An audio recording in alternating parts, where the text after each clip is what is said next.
Hi అండి, ముందు వీడియోలో ఈ బ్లౌజ్ కటింగ్ చూసారు కదా. ఈ రోజు వీడియోలో స్టిచ్చింగ్ చూపిస్తాను. వీడియోని స్కిప్ చేయకుండా లాస్ట్ వరకు చూడండి. ఫస్ట్ వచ్చేసి ఒరిజినల్ క్లాత్ని అదే విధంగా లైనింగ్ క్లాత్ని స్టిచ్ వేస్తాను. గమ్ పెట్టి జాయిన్ చేయడానికి రాదు. ఇది వచ్చేసి నెట్ క్లాత్ కదా, అందుకుని తర్వాత ఎక్స్ట్రా ఉన్న క్లాత్ని అంతా కట్ చేసుకున్నాను. వెనకాల డాట్స్ వేస్తున్నానండి. నడుము దగ్గర ఈక్వల్గా పెట్టుకుని షోల్డర్కి తిన్నగా వేసుకోవాలి. ఇప్పుడు వచ్చేసి మనకి ఇది ఫ్రంట్ పార్ట్ అండి. ఫ్రంట్ పార్ట్ కూడా అంతే సేమ్. మెయిన్ డాట్ షోల్డర్కి తినగా రావాలి, స్టార్టింగ్లో ఈక్వల్గా ఉండాలి. ఇలా నీట్గా ఒక స్టిచ్ వేసేసేయండి. తర్వాత ఉక్సు పట్టి కాజా పట్టి దగ్గర ఉన్న డాట్, ఇలా ఉక్సు పట్టి కాజా పట్టి దగ్గర ఉన్న డాట్ మెయిన్ డాట్ని పట్టేసుకుని చంక వైపుకి, ఇలా మెయిన్ డాట్ని పట్టేసుకుని చంక వైపుకి ఇలా స్ట్రెయిట్గా స్టిచ్ చేసుకుంటూ వెళ్ళిపోవాలి. చూడండి ఇలా వస్తుంది షేప్ అనేది.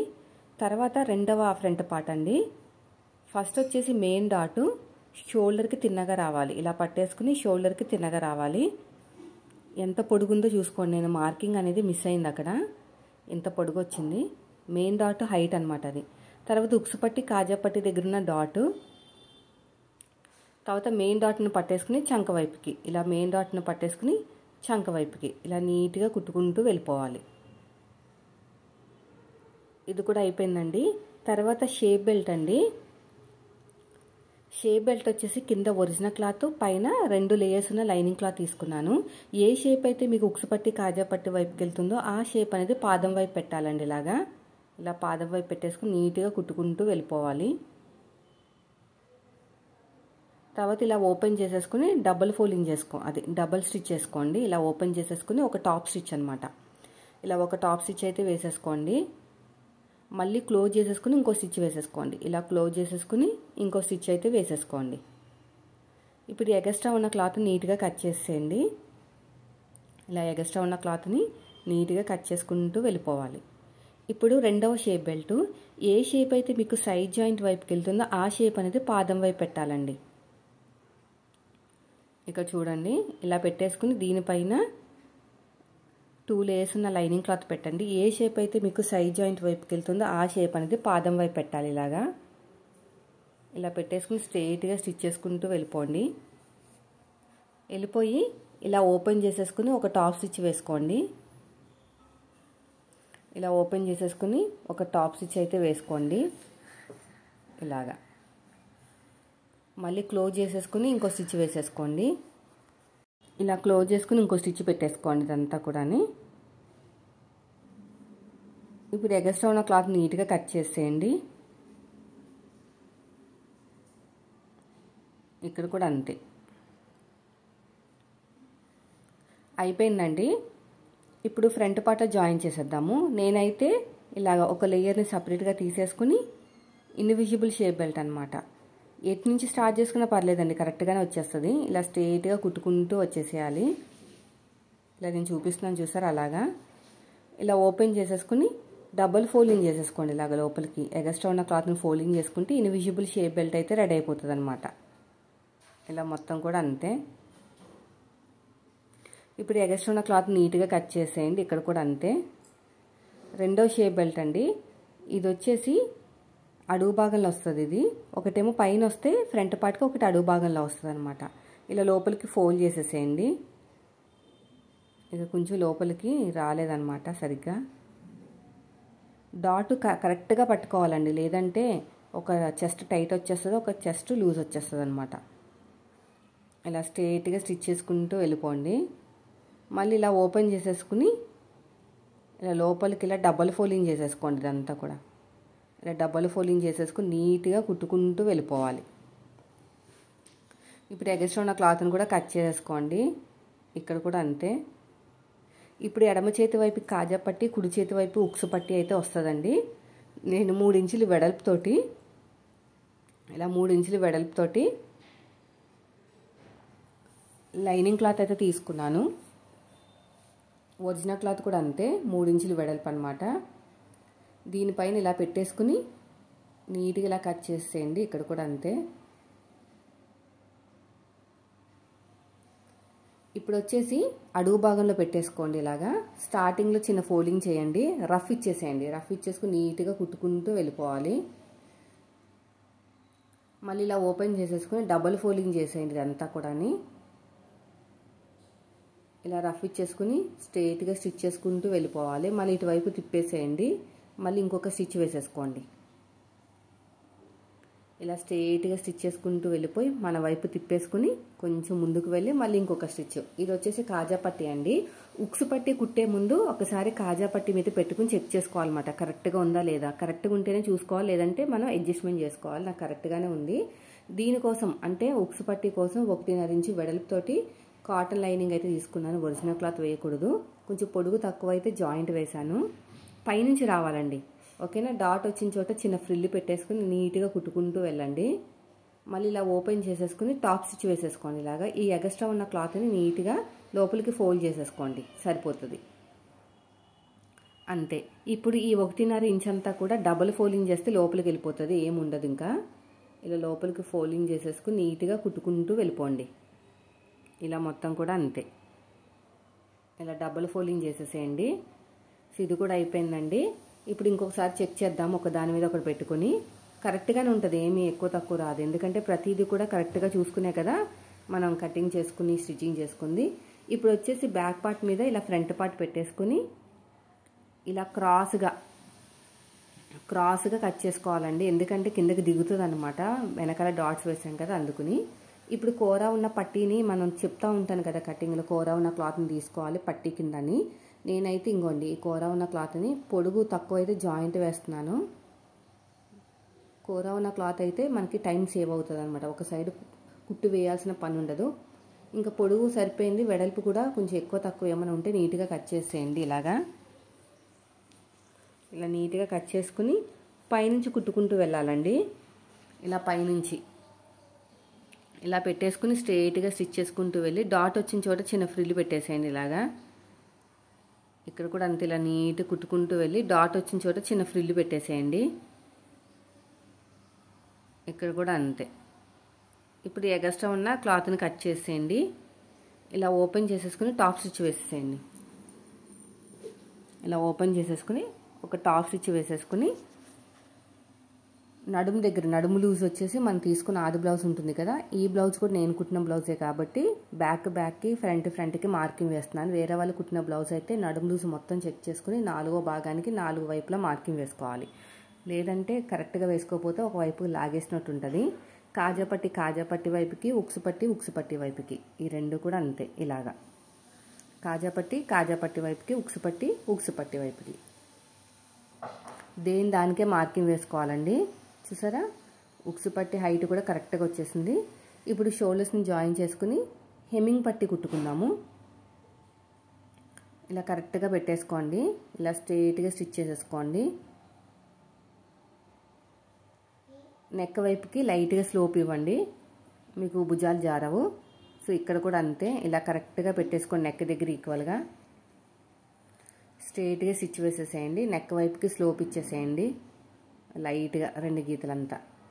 ఇప్పుడు క్రాస్గా ఉన్న క్లాత్ని తీసుకోవాలి. అంతకంటే ముందు నేను ఇక్కడ డబుల్ ఫోల్డింగ్ చేసేస్తాను. హ్యాండ్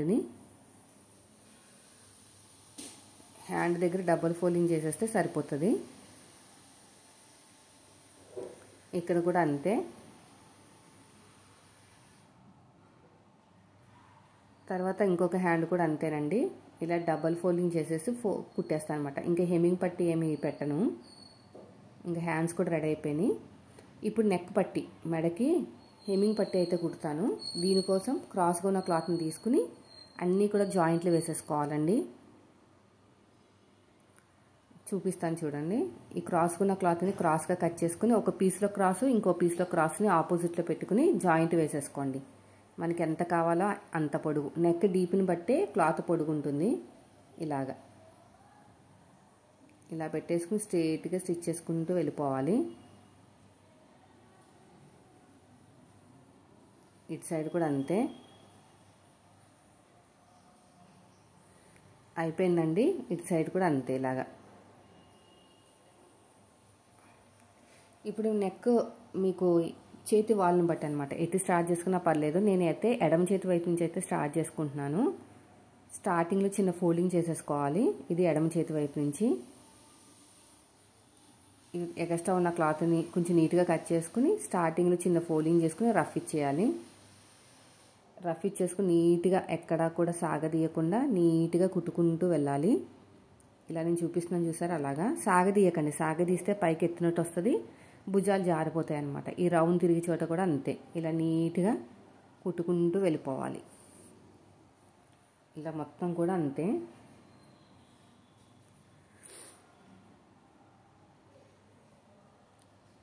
ఇలా నీట్గా స్టిచ్ చేసుకుంటూ వెళ్ళిపోవాలి. ఇలా రౌండ్ తిరిగే చోట కూడా అంతే. కొంచెం పొడుగు తక్కువైంది, ఒక జాయింట్ వేసుకున్న తర్వాత మళ్ళీ కుడతాను. అందుకనే మనం పొడుగు కొంచెం ఎక్కువ పెట్టుకుంటేనే మంచిదండి, లేదంటే ఇంక ఇలా ఇబ్బంది పడాల్సి వస్తుంది. నేను జాయింట్ వేస్తున్నాను ఇక్కడ కూడా. ఒక పీస్ క్రాస్ ఇంకో పీస్ క్రాస్ని ఆపోజిట్లో పెట్టుకుని జాయిన్ చేసుకోవాలన్నమాట. ఇలా నీట్గా కుట్టుకుంటూ వెళ్ళిపోవాలి. ఇలా మొత్తం కూడా నీట్గా కుట్టుకుంటూ వెళ్ళిపోండి. ఎగస్ట్ ఉన్న క్లాత్ని కట్ చేసేయండి. రౌండ్ తిరిగే చోట చిన్న చిన్న టక్స్ పెట్టేసేయండి, ఓకేనా? అప్పుడే మన నెక్ అనేది కరెక్ట్గా కూర్చుంటుంది అనమాట. ఇలా చిన్న చిన్న టక్స్ పెట్టేసుకోవాలి రౌండ్ తిరిగే చోట. ఇలా మొత్తం కూడా అంతే. ఇక్కడ కూడా అంతేనండి. ఇప్పుడు ఎంతైతే మనం వెడల్పుతోటి ఖర్చు పెట్టుకుని కుట్టుకున్నామో అంత వెడల్పుతోటి మనకి పట్టీ అనేది వస్తుంది అనమాట. అందుకనే స్టార్టింగ్ నుంచి ఎండింగ్ వరకు ఈక్వల్గా మనం ఖర్చు పెట్టుకుని కుట్టుకోవాలి అంటాను. హెమ్మింగ్ పట్టి వెడల్పు అనేది మనం తీసుకున్న ఖర్చుని బట్టే ఉంటుంది. ఇలా ఫోల్డ్ చేసుకుని నీట్గా కుట్టుకుంటూ వెళ్ళిపోవాలి. ఇదంతా కూడా అంతే. చూడండి, వీడియో నచ్చితే మాత్రం ఖచ్చితంగా లైక్ చేయండి ఫ్రెండ్స్. మీరు మన ఛానల్ ఫస్ట్ టైం చూస్తే మాత్రం సబ్స్క్రైబ్ చేయండి. ఇలా లోపలికి ఫోల్డ్ చేసుకుంటూ వెళ్ళిపోవాలి. ఇలా మొత్తం కూడా అంతే. ఇక్కడ కొంచెం జాగ్రత్తగా కుట్టుకోవాలండి, ఫాస్ట్గా కుట్టుకోకూడదు. ఇలా మొత్తం కూడా అంతే.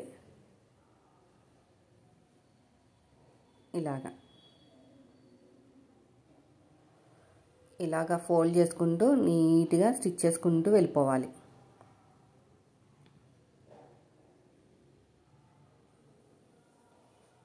ఇలా మొత్తం ఇలా నీట్గా కుట్టుకుంటూ వెళ్ళిపోవాలి. ఇలా లోపలికి ఫోల్డ్ చేసుకుని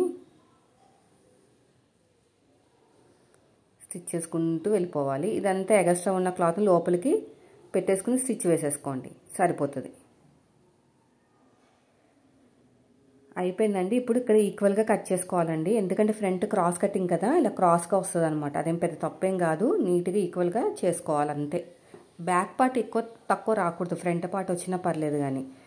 ఇప్పుడు వచ్చేసి మనం ఫ్రంట్కి ఫ్రంట్ వచ్చేటట్టు, బ్యాక్ వచ్చేటట్టు హ్యాండ్ పెట్టేసుకుని, ఎందుకంటే ఫ్రంట్ పార్ట్లో లోతు తీసుకుంటాం కదా, ఫస్ట్ మిడిల్ నుంచి స్టార్ట్ చేయాలండి. మన వైపుకి ఫస్ట్ ఒక స్టిచ్ వేయండి, ఇలా ఆపోజిట్లో మళ్ళీ తిప్పేసుకుని ఇంకో స్టిచ్ వేయండి. అలాగా మిడిల్ నుంచి స్టార్ట్ చేసుకుంటేనే మనకి ముడతలు రావండి. ఇలా నీట్గా కుట్టుకుంటూ వెళ్ళిపోవాలి. మళ్ళీ ఫస్ట్ నుంచి లాస్ట్ వరకు ఇంకొక స్టిచ్, ఇలా ఫస్ట్ నుంచి లాస్ట్ వరకు ఇంకొక స్టిచ్ వేసుకుంటూ వెళ్ళిపోండి. ఇలా మొత్తం కూడా అంతే. ఇలా ఫస్ట్ నుంచి లాస్ట్ వరకు ఇంకో కుట్టు వేసుకుంటూ వెళ్ళిపోవాలి. తర్వాత వచ్చేసి రెండో సైడ్ కూడా అంతేనండి. రెండో సైడ్ కూడా సేమ్ అంతే.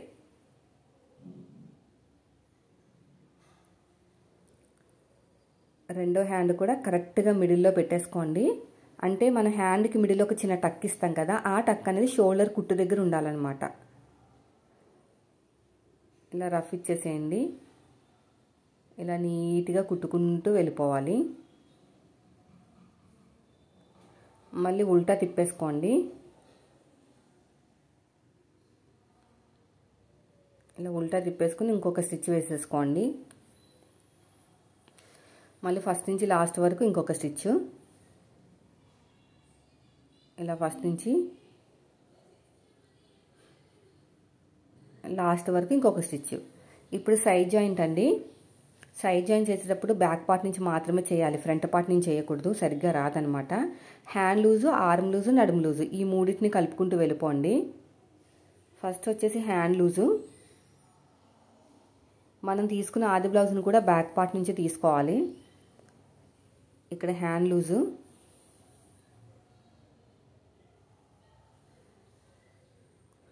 ఇక్కడ రఫ్ ఇచ్చేసేయండి. తర్వాత వచ్చేసి ఆర్మ్ లూజు, ఇది వచ్చేసి ఆర్మ్ లూజ్ అనమాట. కరెక్ట్గా వచ్చేస్తుంది నాకు ఆర్మ్ లూజు. ఇలా స్ట్రైట్గా వచ్చేసేయండి. ఇక్కడ కూడా అంతే, ఇలా పెట్టేసుకోండి కరెక్ట్గా. చూసారా ఎంత తిన్నగా వచ్చేస్తుందో? అలా కుట్టు అనేది తిన్నగా వచ్చేస్తుంది అనమాట. రఫ్ ఇచ్చేసి మళ్ళీ ఉల్టా తిప్పేసుకుని ఇంకొక స్టిచ్, ఇలా ఇంకో స్టిచ్ వేసేసుకోండి. రఫ్ ఇచ్చేసుకుని మళ్ళీ ఇంకొక స్టిచ్, ఇలా స్ట్రైట్గా కుట్టుకుంటూ వెళ్ళిపోవాలి.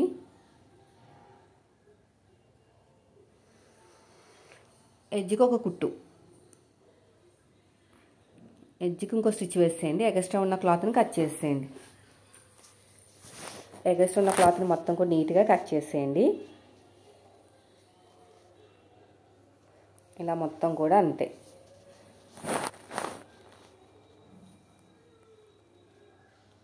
అయిపోయిందండి. తర్వాత వచ్చేసి రెండోది కూడా అంతే. హ్యాండ్ లూజు, ఆర్మ్ లూజు, నడుము లూజు. ఇప్పుడు వచ్చేసి హ్యాండ్ లూజ్ అండి. హ్యాండ్ లూజ్కి ఒక మార్కింగ్ వేస్తాను. అంటే ఆల్రెడీ మనం వన్ సైడ్ కుట్టేసాం కాబట్టి ప్రాబ్లం లేదు, కానీ అందరికి అలాగే ఉంటుందని గ్యారంటీ లేదండి. 100 మందిలో కనీసం ఇద్దరికైనా సరే ఒక హ్యాండ్ లూజ్గా ఉంటుంది, ఒక హ్యాండ్ టైట్గా ఉంటుంది. తర్వాత వచ్చేసి ఆర్మ్ లూజు.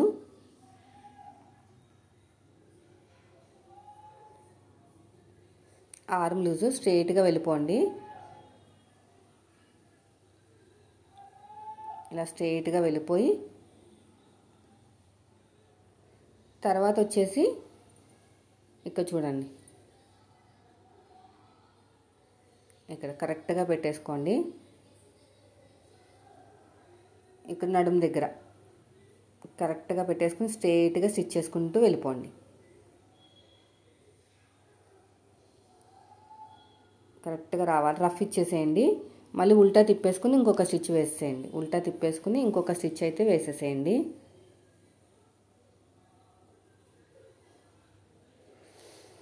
మళ్ళీ ఉల్టా తిప్పేసుకుని ఇంకొక స్టిచ్.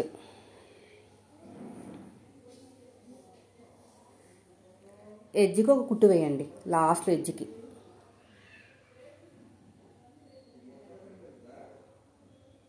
ఇలా స్ట్రైట్గా కుట్టుకుంటూ వెళ్ళిపోవాలి. ఎగస్ట్రా ఉన్న క్లాత్ని కట్ చేసేయండి. అంతేనండి. చూసారు కదా ఎంత సింపుల్గా అయిపోయిందో లైనింగ్ బ్లౌజ్. నేను చెప్పినట్టు కుట్టారంటే చాలా ఈజీగా అయిపోతుందండి. వర్క్ అనేది విసుగు అనేది రాదనమాట. చాలామంది అంటూ ఉంటారు లైనింగ్ బ్లౌజ్ అంటే చాలా విసుగు వస్తుంది అక్క, అతుక్కుని కుట్టడాలు అవన్నీ కూడా అని. సో అదేమి ఉండదు. నేను చెప్పినట్టు ఈ టిప్స్ ఫాలో అవ్వండి. వీడియో నచ్చితే లైక్ చేయండి, యూజ్ అనిపిస్తే ఫ్రెండ్స్ కూడా షేర్ చేయండి, వాళ్ళు కూడా నేర్చుకుంటారు. సో కటింగ్ ఆల్రెడీ ముందు వీడియోలో పెట్టేశాను. ఎవరికైనా కావాలి అనుకున్న వాళ్ళు ఎండ్ స్క్రీన్లు ఇస్తాను చూడండి. సో పర్ఫెక్ట్గా అయితే బ్లౌజ్ స్టిచ్చింగ్ కూడా అయిపోయింది. Thank you for watching.